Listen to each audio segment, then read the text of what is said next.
Okay, so you guys are starting out with grade 12 physics, which one of the nice things about grade 12 physics is not actually entirely a new course. A lot of what we do in grade 12 physics actually, it actually builds on 11 physics.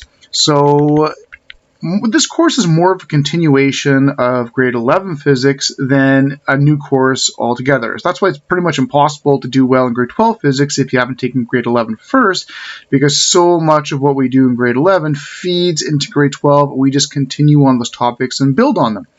Now, when you guys are in grade 11 physics, you guys are starting out, all that kind of stuff.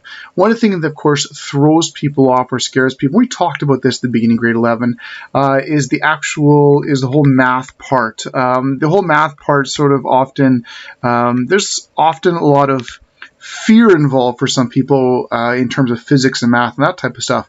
But hopefully what you guys we talk about this in grade 11, but hopefully you guys realized as you did more and more stuff in grade 11 physics, there's a big difference between just doing math and actually applying math. So we typically try and apply math rather than just trying to do pure math. And when you apply the math to actual situations and scenarios and stuff, that is often very different because the symbols mean stuff and the graphs actually connect to situations, all that kind of thing.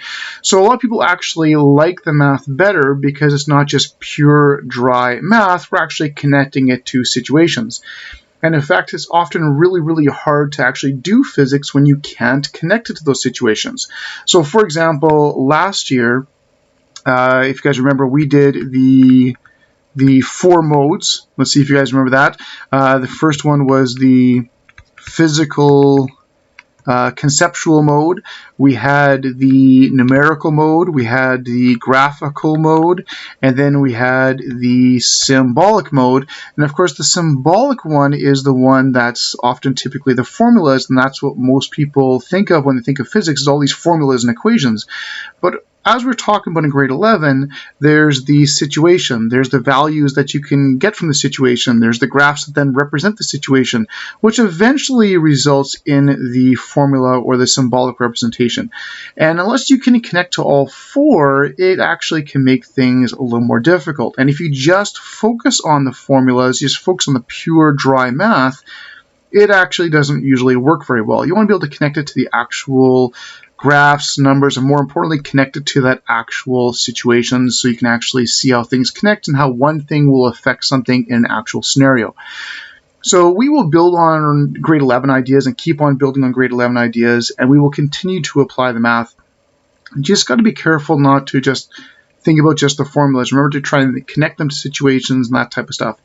But one of the things that kicks in then is you still need to have that basic math background. You still, in order to do this, you still need the actual basic skills in order to actually apply it. So you want to be able to have those basic skills. You don't really have to worry about how to do the math. It's more about, now you can worry more about connecting the math to the situation. That's why, like in grade 11 physics, there really isn't anything that is not grade 9 or 10 math, because we assume and know that you guys can do a lot of that math. Now we can focus more on how to actually apply it. So I didn't have to teach you guys trig or Pythagoras. You guys have done that before, but now I can show you what it actually was used for. Same thing with algebra and graphing and all that kind of stuff, and slopes. You guys have been calculating slopes for a couple of years. Now I actually was able to show you what they can often be used for. So this is the math thing that kicks in with grade 12 physics as well. So one of the things you want to start with in grade 12 physics before we actually get into like the actual physics type stuff, let's go back, let's practice some of the basic math skills again, so when it actually comes to applying them, it won't be as difficult. So here we have a basic math sheet. It's really like a physics math review sheet to illustrate some of the basic skills that, of course, you guys will apply. And the first thing we got going on here is some good old-fashioned triangles. And you guys know we did a lot of triangle stuff in grade 11 with vectors and that type of stuff. whether using trig or Pythagoras, that type of stuff. So let's just review some of the ideas, get that stuff going again, and then we can worry about applying it later on. Okay, so first one here, we're just going to solve for the unknown sides and the angles. They're all just right triangles. We like to work with right triangles so we can apply different types of math to them. So let's just start with that. So the first triangle here, we got a little triangle. We got the 27 degrees in here. That's a right angle right there, of course. So, of course, sum of all angles is going to be 180, so this would have to be 63 degrees. And I'm just going to keep on going with this triangle and then polish off. Now, the only thing I'm missing for that one is the one side. I'm missing this one side over here. There's a couple ways that you could do it. Doesn't make any difference. You've got the 12.6, you've got the 15.2, so you could easily use Pythagoras to solve for that side. Do the 15.2 squared, subtract the 12.6 squared, and then just root the difference, and you will have that missing side. Some people like to use trig. You could use the trig function with the 27 or the 63 to figure it out. It doesn't matter. But once you sort of plug that away and use whichever method you want, you should get around 8.5 for that side right there. Okay. Now, if we go to the second triangle, this is a right angle right here. We don't know either of the two angles, but we do have those two sides. We got the 0.86 and we got the 1.24. So here we got to start basically, we can start with some Pythagoras if you want to. You could do the 0.86 squared, the 1.24 squared, add them together to get the hypotenuse. You could do that. You could also use trig as well once you got an angle. But using a squared b squared equals c squared would probably be the easiest way to find that side. So if you go through that, you should end up with around 1.51 for the missing side over there. And then once you get all the sides, the angles can really kick in. Now, it really doesn't matter which trig function you use to find the angles. It's not a bad idea to try and stick with initial values, like try and stick with the 0.86 and the 1.24. Because if you messed up on the 1.51, then your angles are going to be off. So I'd probably try and stick with the 0.86, the 1.24, which means if I'm solving for this angle right here, I would use my tan function, and it would be opposite over adjacent, so 1.24 divided by 0.86, and then I inverse tan that, and if I do that, I should get around 55 degrees. Now you could have solved for this angle first if you want to. It doesn't make any difference.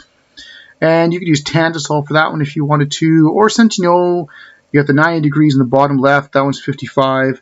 There's no option. This would also have to be 35 degrees, so it also adds up to the 180. Okay, so triangle all solved. All right, if we go to the last triangle, got the 28 down here. We've got the right angle, which means this missing one over here has to be 62 degrees. I only have the one side, so I'm not kicking into Pythagoras or anything like that. I've got the 152 up top. I've got that. So if I was going to solve this for my sides, I got to use some trig here. I got the 62 degrees. I've got the 28 to choose from. I'd probably try and stick with the 28 because that's an initial given value, so I know it's right. Again, if I messed up the 62, then my sides are going to be wrong. So I'll try and stick with the 28. I could solve for this side right here first. I'll use my tan function. So the tan of 28 would equal to 152 over my missing value. And if I would punch that out, this should be around 286. And then once I've got that, I got the two sides, then I can just use Pythagoras to find the hypotenuse. Or, I mean, you could use trig. You could use the 28 and the 152 and the sine function to find the hypotenuse. It doesn't really matter. There's lots of different ways you can do it. Either way, you should get around 324 for that side. Okay, so a little bit of trig, a little Pythagoras. Good to know these skills because you guys know where you're going to be using them for, especially things like vectors and that type of stuff. Okay, so another basic skill, of course, is basic algebra. So let's look at that a little bit as well. And of course, algebra is something you guys work on for a number of years as well. And of course, especially grade 12, the formulas, the expressions will get a little bit more elaborate, not necessarily more difficult, but a little more rearranging typically than grade 11. But again, nothing really past grade 9, 10 math skills, just a little bit different, trying to apply it rather than learn it. Okay, so let's just practice some basic algebra here. All right, so let's go to the first one, basic algebraic expression. I'm just going to move some things around and solve for x. Just good old-fashioned algebra. Now, probably the first thing I'd want to take care of is getting rid of that negative 11. So if I multiply by negative 11 both sides, I'd end up with 9x minus 15. Negative 11 times negative 6, of course, would be 66. Then you'd probably want to add 15 to both sides. So you got the 66 plus the 15 is going to take you to 81. And then, of course, divide by 9 on both sides, where you can see, of course, x would have to be equal to 9 in order to get that 81. So x is equal to 9. Good old algebra. Okay, similar for number 2, you probably want to start by multiplying by 6 on both sides. So this would be negative 10x plus 14. I've got the 6 times 24, which of course is 144. And then I would want to subtract 14 from both sides and then divide by negative 10. And when I'm all done, I'm going to get a value of x equal to minus 13. Now you can do in-between steps if you want to. Some people can do this mentally, some people can't. I don't actually mind if you guys go for it mentally and get it wrong and adjust later on, because it's just good exercise for the brain. Okay, so for number 3, got to get rid of those stupid brackets over there. I'm just going to multiply this out. So we got minus 291 equals 3x plus a negative 30x. So, I mean, you could have just gone right to the negative if you wanted to. So minus 30x and then take away 48. You want to combine like terms, of course. So you'd have the minus 291. You get 3x take away 30x, so minus 27x take away 48. And then you'd want to add 48 to both sides, divide by negative 27. And once you get that done, and hopefully you're going to end up with x is equal to 9. Okay, and next, number 4. First thing I'd want to do is subtract 4 from both sides. That would leave me with 7 is equal to x over minus 2. This one's pretty easy. Multiply by negative 2 on both sides, and of course x is equal to negative 14. Alright, so next one, again, is more of a combine like terms type thing. So I would add 118 to both sides, and then you could subtract 17x from both sides if you want to. Again, there's different ways you can do this, different orders you can do it. It doesn't really make that much difference. Combine things out, and hopefully you guys will end up with x is equal to negative 51. Again, do your work, do your steps, how you see, do the order you want to do. As long as you don't break like order of operations, you're fine. And hopefully you'll get to that x equal negative 51. Last one here, add 23 to both sides, no big deal. So we'll do that. And of course, 27 plus 23, of course, is 50, is equal to 5x. And of course, then x is equal to 10. That's pretty straightforward. Now, again, none of this is actually past grade 9 math. It's just getting back into the flow, getting back into the habits and that type of stuff. All right, now, next. This one's a little bit more grade 11 physics-ish. Technically, nothing really past grade 9 math here, just a little bit of an application type thing, and finding the slopes on graphs. Now, we've got m values, got m values, so we're going to map things out and see what we got here. So I'm going to make this my n side, I'm going to make this my m side. And if you're from grade 11, we want graphs to be nice and make sense and distribute things nicely and lots of room, that type of stuff. So if I look at my n values, I'm going all the way up to 7.7, which is kind of an inconvenient number, but it's really close to 8, which actually will work out probably pretty nicely when we sort of map out the bottom axis. So let's see if I can fit that across. If I've got to go up to 8 with this thing, it will work out pretty nicely. I don't think I can do, well, it might actually work. If we try like 1, 2, 3, 4, going up 2 spots each time. Yeah, actually that fit pretty nicely.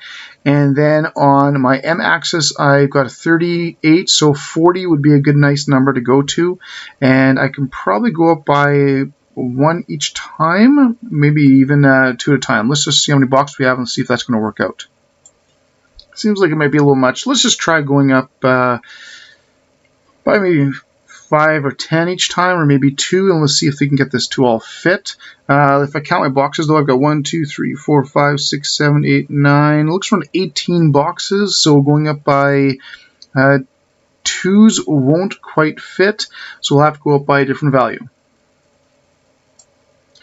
Let's just try going up by 10 every 4 boxes, because I got to go up to 40. So let's say that's 10, what's this, 20, 30, and 40, and that actually fit pretty good. Okay, so let's plot points, and we'll try and make our points nice and big and healthy. Remember that from grade 11. So if I go, my first point is 0.5 and 1, so I'll go to 0.5, 1, so that's actually way down here somewhere. And then I've got 1.2 and 8, so 1.2 and 8, so somewhere around there. 1.6, 14, so I got 1.6 and 14 to be around there. And remember from grade 11, points nice and big and healthy shows a little bit of give, a little bit of error, especially if they are experimental points. Our next one's 2.4, 22, so we got 2.4. And 22 would be right around there. And then we've got 29, 3.2, or sorry, 3.2, 29. So we've got 3.2 and 29 would probably be right around there. No, don't want that. 3.2, 29. Okay, somewhere around there. 5.3, 36. So 5.3. 36, looks like we got the curvature kicking in, and 7.7, 38, so 7.7, 38 would be out here somewhere, maybe something like this. All right. Okay, so we got our points. Now we want to draw our curve or line of best fit. Definitely is a curve. I don't know if this starts at the origin or not, so won't worry about that too much, but try and draw a nice little curve here. Remember, you want your curves to be smooth. It's not really about hitting the points. It's more about symmetry and good generalization and good averaging out overall. So let's see if I can do a relatively good curve of best fit here. Maybe something like that. It didn't look very good. Let's try something else. Oh, I lost my last point there. 7.738. Right around, oops. On there. Alright, so let's try again. Alright, that's not too good either. Let's try one more time. I'll try and go backwards actually. That's not too bad. Well, we'll try and work with that. Kind of working on writing on a computer here, it's a little bit trickier sometimes. Alright, so we'll try this a little bit. Alright, so we want the slope at n equals 2 and 5. And this is where, if you guys remember, this is where tangents kick in. So the first one here, I'm trying to find the slope at n equals 2, which would be right around here on my graph. Not the smoothest graph, but we'll see if we can get a little tangent going on. So remember, we're going to try and draw a line that skims the graph at that location as best we can. And again, remember, everybody draws their curves and lines a little bit differently, so you can get slightly different values, but that might be approximate tangent at n equals 2. So then I need a couple points in order for this to work. So if I get my points, if I look at the corner, it actually looks like around 2 and 17.5, give or take a little bit. So let's say that's 2, 17.5. And I'm going to use my little intercept here, actually, because that makes things easy. And this looks around 0 and maybe 2. So it looks like 0 and 2 for an intercept right there. So I've got my two coordinates. I got 0, 2, and I've got 2, 17.5. And this is where you can use your delta y over delta x in order to figure out your possible slope. And for me, my delta y, we're looking around 15.5. My delta x is around 2. So we're probably looking around 8 or so for a slope at that location. Again, people enjoy hopefully your curves better drawn than mine, because I had to draw mine on a computer screen, which is kind of horrible. Hopefully yours is a little bit better, but hopefully you get a tangent around 8 or 9 or 10, somewhere around there, give or take a little bit. Hopefully somewhere around there. Okay, so let's do it now at n equals 5. So if I go to n equals 5, we've got n equals 5, so right around here. So I'm going to draw a tangent to that location. So something like, angle it up a little more. Let's try again. Go that way. It's not too bad. Maybe something like that. Okay, so remember, I'm looking for symmetry on either side, there and there, seeing as the curvature on both sides is about the same. Okay, so let's grab a couple points from here. I'm going to use this coordinate right here, actually, as well as I can use intercepts if I wanted to. It doesn't really make too much of a difference, but this one will approximate, it looks like around 5 and 32.5, so it looks like a 5 and 32.5 is my second point. And here I'm going to use this intercept, it's easy, it looks like 0.20, something like this. So again, people are going to draw it differently, you're going to have different points, but hopefully your overall tangent slopes are going to end up being about the same. So if I do my delta y over delta x again, which I guess is technically delta m over delta n, my change in y, or my vertical, I've got around 17.5, and my change in x was around 5. And we'll divide that out. And looking around, for me, it looks like around, well, just over 3 or so. Okay, somewhere around there. So it looks like around 3. So hopefully you got somewhere around there. Again, 3, 4, 2, somewhere around there, give or take. Hopefully you didn't get like 28 or negative 29 or negative 3 or something like that. Because then you probably just, reverse something. But hopefully somewhere around there. Okay, so again, this is one of those basic skills you guys used in grade 11. Basic graphing, drawing a tangent, and then basic slope, which is a grade 9 type thing. So again, nothing really new. Just doing this to warm up your good old grade 11 math skills from physics, because of course we will be applying them again this year.